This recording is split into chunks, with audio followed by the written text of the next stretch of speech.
Break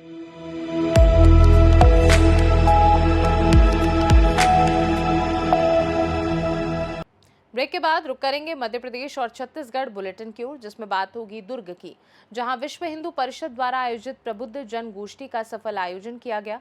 साथ ही बात होगी रीवा की, जहां विंध्य विकास प्राधिकरण के नवनियुक्त अध्यक्ष पंचूलाल के प्रथम आगमन पर जोरदार स्वागत किया गया। ऐसी तमाम खबरों पर आइए विस्तार से डालते हैं नजर। दुर्ग में मिरर सैलून एवं आशीष इन्फोटेक द्वारा 8 जून को भव्य ब्यूटी फेस्टिवल का आयोजन किया जा रहा है, जिसकी तैयारियां जोरों पर हैं और प्रतिभागियों का चयन भी शुरू हो चुका है। इस प्रतियोगिता में प्रदेश के विभिन्न जिलों से आए युवाओं ने पहले राउंड में हिस्सा लेकर अपना टैलेंट और आत्मविश्वास दिखाया। आयोजक परी चंद्राकर ने बताया कि फेस्टिवल का तीसरा वर्ष है और इसे और भव्य बनाया जा रहा है, जिसमें मुंबई की कलाकार महक चहल मुख्य अतिथि होंगी। 18 वर्ष से अधिक आयु के प्रतिभागी इसमें भाग ले सकते हैं और रजिस्ट्रेशन ऑनलाइन माध्यम से किया जा सकता है। यह आयोजन मॉडलिंग और फैशन इंडस्ट्री में करियर बनाने वाले युवाओं के लिए एक महत्वपूर्ण अवसर माना जा रहा है। जैसे कि आपने को मैं बता देना चाहती हूँ कि हमारी इस बार बॉलीवुड सेलिब्रिटी गेस्ट आने वाली हैं। मैम महक चहल मैम आने वाली हैं होटल पृथ्वी में 8 जून को, यानी कि 8 जून को बहुत बड़ा इवेंट होने वाला है, जिसका नाम अभी हमने दिया है बिगेस्ट ब्यूटी फेस्टिवल इन दुर्ग। तो ये एक हमारे लिए फेस्टिवल है, ब्यूटिशियंस के लिए फेस्टिवल है, जहाँ पे आपको डिफरेंट टाइप के बहुत सारे मेकअप देखने के लिए मिलेंगे और आप जानेंगे कि इंडस्ट्री, मेकअप इंडस्ट्री में, ब्यूटी इंडस्ट्री में और क्या क्या चीज़ें एड ऑन है जो हम लोगों को नहीं पता है। तो बहुत सारी अच्छी अच्छी चीज़ें आपको देखने मिलेंगी। इसके साल हमारा मिरर फैशन वीक है, जो कि मिरर सैलून से ही है, मिरर के नाम से ही हम है और हमारा तीसरा साल है और बहुत अच्छे पार्टिसिपेंट्स आए हैं। आज हमारा ऑडिशन है, सेकंड ऑडिशन हमारा फिर से होने वाला है, जिसके इन्फॉर्मेशन आपको इंस्टाग्राम, व्हाट्सएप और एफबी पे आपको देखने मिलेंगे। तो अगर आप भी इसका हिस्सा बनना चाहते हैं या किसी भी फील्ड में आप एक अचीवमेंट अवार्ड लेना चाहते हैं जिससे आप अपने बिजनेस की ग्रोथ कर सके, तो आप हमसे संपर्क कर सकते हैं। डीएम में हमारे नंबर्स मेंशन है। अगर आप भी चाहते हैं इस इवेंट का पार्ट बनना, तो प्लीज़ आप मुझे कांटेक्ट कर सकते हैं। साथ ही अगर आप इवेंट देखना चाहते हैं, आप सेलिब्रिटी से रूबरू होना चाहते हैं, तो 8 जून को पृथ्वी पैलेस दुर्ग में ज़रूर आएँ। Take care, bye bye. जो प्रतिभागी हिस्सा ले रहे हैं, इन्हें किसी तरह का शुल्क रखा गया है या निःशुल्क?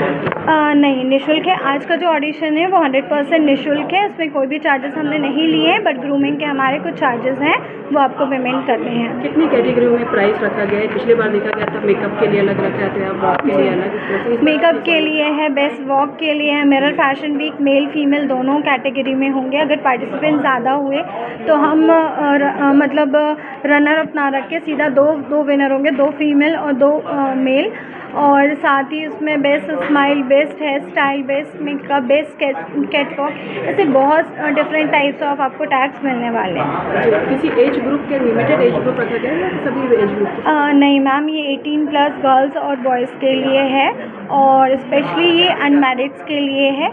बाकी कुछ मैरिड्स भी इंटरेस्टेड थे तो उनको हम मेकअप रनवे का वो हिस्सा रहेंगे। छत्तीसगढ़ के बच्चे इसमें भाग ले सकते हैं? यस मैम, पूरे छत्तीसगढ़ से और बाहर से भी कुछ लोग हैं इसमें जो पार्टिसिपेट करने के लिए आ रहे हैं। ऑल ओवर आज छत्तीसगढ़ से भी बहुत सारे बच्चे हैं, खासकर हमारे स्टूडेंट्स हैं, साथ ही और भी पार्टिसिपेंट्स हमारे साथ जुड़ रहे हैं। अपना परिचय बता दें। मैं Pari Chandrakar, mirror salon and beauty academy से, और आशीष इन्फोटेक और मिरर सैलून के द्वारा ही ये प्रोग्राम ऑर्गेनाइज किया गया है और यह हमारा तीसरा साल है। दुर्ग से सीनू संवाददाता धर्मेंद्र गुप्ता की रिपोर्ट। दुर्ग के पुलगांव स्थित होटल रोमन पार्क में विश्व हिंदू परिषद द्वारा आयोजित प्रबुद्ध जन गोष्ठी का सफल आयोजन किया गया, जिसमें संगठन के राष्ट्रीय अध्यक्ष आलोक कुमार मुख्य वक्ता के रूप में शामिल हुए। इस दौरान वर्तमान आर्थिक परिदृश्य में हिंदुत्व की भूमिका विषय पर उन्होंने अपने विचार रखते हुए कहा कि बदलते आर्थिक दौर में सांस्कृतिक मूल्यों और राष्ट्रवादी सोच के बीच संतुलन आवश्यक है। कार्यक्रम में बड़ी संख्या में प्रबुद्ध जन, सामाजिक कार्यकर्ता और संगठन के पदाधिकारी मौजूद रहे, जहां समाज में सकारात्मक बदलाव और राष्ट्रीय एकता को मजबूत करने पर जोर दिया गया। आयोजन को लेकर कार्यकर्ताओं में उत्साह देखने को मिला और अंत में आयोजकों ने सभी अतिथियों का आभार व्यक्त किया। मैं 5 दिन के लिए छत्तीसगढ़ के प्रवास पर आया हूँ। इस दौरान मुख्य काम तो संतों से मिलने का है, पर समाज से मिलकर चर्चा करना ये भी उसका एक बड़ा हिस्सा है, इसलिए मैं यहाँ आया था। आज हम लोगों ने भारत के अर्थ चिंतन पर बात की है और हमने अभी जो TCS में हुआ, अभी जो लेंसकार्ट में उजागर हुआ, इन दिनों में थोड़ा पहले आगे टेक महिंद्रा में हुआ, उस सब की भी चर्चा की है। और हमको लगता है कि एक वेल ऑर्गेनाइज्ड कॉन्स्पिरेसी है। हिंदुओं को बेईमानी से, दबाव से, झूठ से मुसलमान धर्म में दीक्षित करने के लिए, जिसमें ये इतने बड़े MNCs भी इन्वॉल्व कर लिए गए। उनका मैनेजमेंट नहीं, पर रीजनेबली अच्छी पोजीशंस वाले HR के लोग। भारत को इससे सावधान होना होगा, इसके खिलाफ संघर्ष करना होगा और जनसंख्या बढ़ाने का और ज़बरदस्ती मतांतरण का जो षड्यंत्र है उसको मिलकर हम विफल करेंगे। देखा जा रहा है कि भारत में छत्तीसगढ़ राज्य में सहित डबल इंजन, ट्रिपल इंजन की बात कही जाती है, उसके बावजूद हिंदुत्व को बचाने की कवायद क्यों? मुझे नहीं लगता ऐसा। आज मेरी गृह मंत्री जी से भेंट हुई है और उन्होंने मुझे बताया है, उसकी कॉपी भी दी है, धर्म स्वातंत्र्य विधेयक जो यहाँ पास किया गया है, जिन 10-12 राज्यों में वो है, उसमें सबसे अच्छा और सबसे कड़ा है। इसी तरह से समान नागरिक संहिता पर उन्होंने एक कमीशन बिठा दिया है और मैं उम्मीद करता हूँ कि इसी वर्ष में समान नागरिक संहिता यहाँ लागू होगी। जो देश की सबसे बड़ी चुनौती थी नक्सलवाद की, केंद्र के साथ सहयोग करके उस पूरे को उन्होंने नष्ट कर दिया है।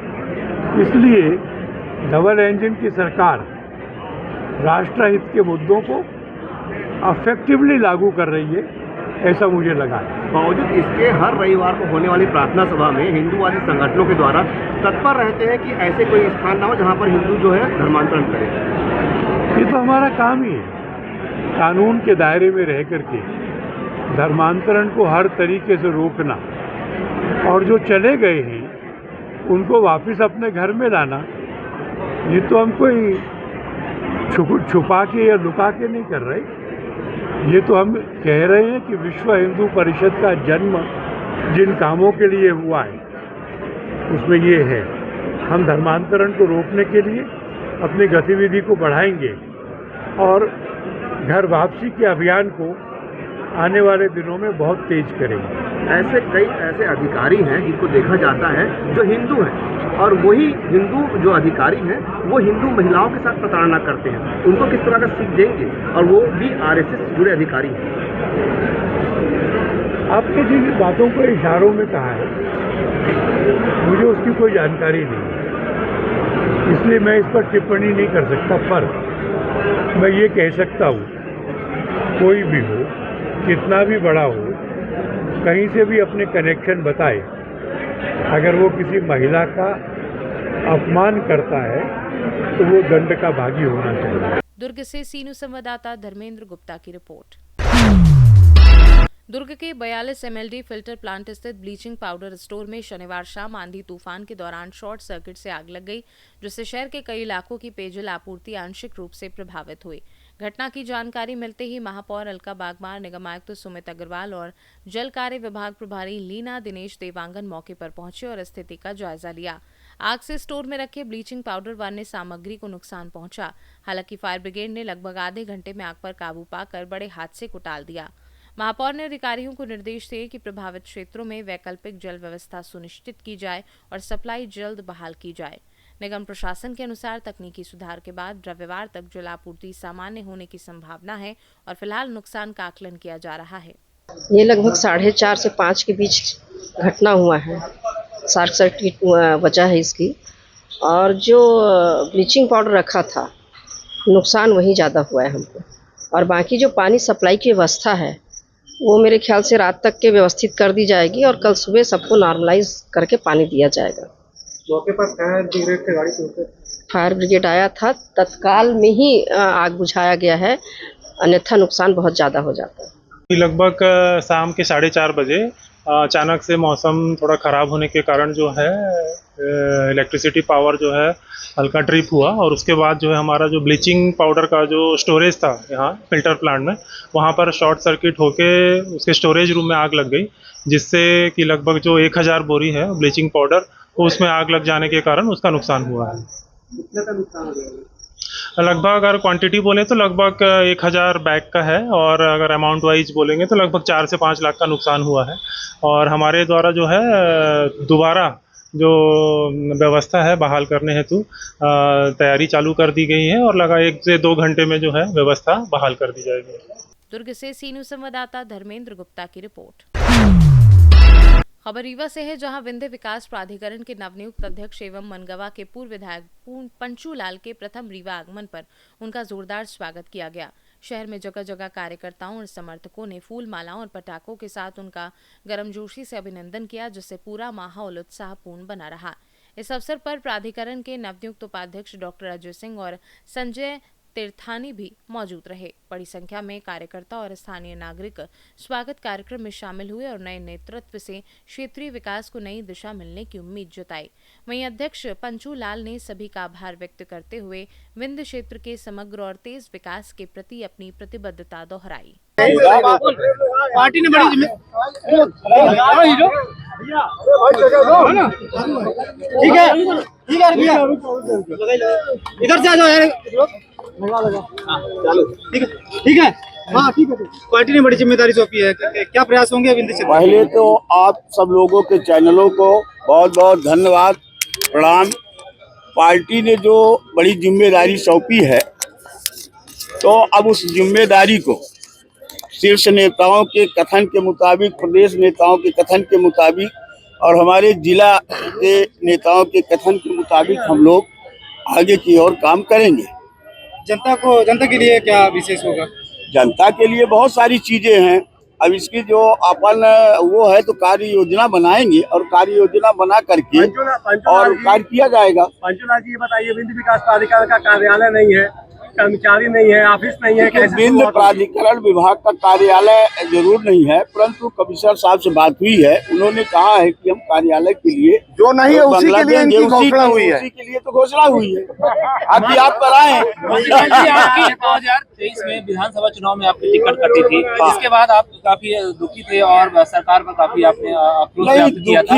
अब आपको क्या मनाने के लिए नहीं था? बच्चा जब होता है ना तो माँ बाप से कुछ तो लड़ाई करता है, तो अपने हो गया थोड़ा वो है, परंतु उन्होंने फिर अब तो जो दे दिया तो आप सामने है, समय के साथ सब ठीक हो रहा है। आइए ऊपर चलिए। आंसू भी बहाए थे और काफी दुखी थे आप उस समय, अब आपको तो हो गया, तो आज तो खुशी है। आज चलिए ऊपर। रीवा से सीनू संवाददाता अर्जुन तिवारी की रिपोर्ट।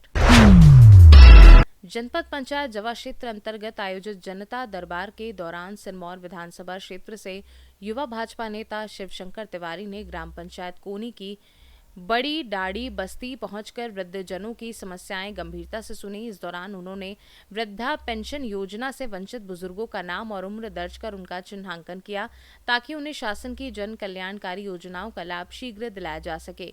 उन्होंने कहा कि अभियान केवल ग्राम पंचायत कोनी तक सीमित नहीं रहेगा, बल्कि जवा जनपद की सभी पंचायतों में पात्र वृद्धजनों की पहचान कर उन्हें योजना से जोड़ने का प्रयास किया जाएगा, जिससे कोई भी बुजुर्ग इस सुविधा से वंचित न रहे। साथ ही उन्होंने संबंधित अधिकारियों से आवश्यक कार्यवाही कर पात्र लाभार्थियों को जल्द पेंशन उपलब्ध कराने का आग्रह भी किया। रीवा से सी न्यूज संवाददाता अर्जुन तिवारी की रिपोर्ट। मध्य प्रदेश और छत्तीसगढ़ बुलेटिन में फिलहाल के लिए इतना ही। देश दुनिया की बाकी खबरों को जानने के लिए आप देखते रहिए सी न्यूज भारत।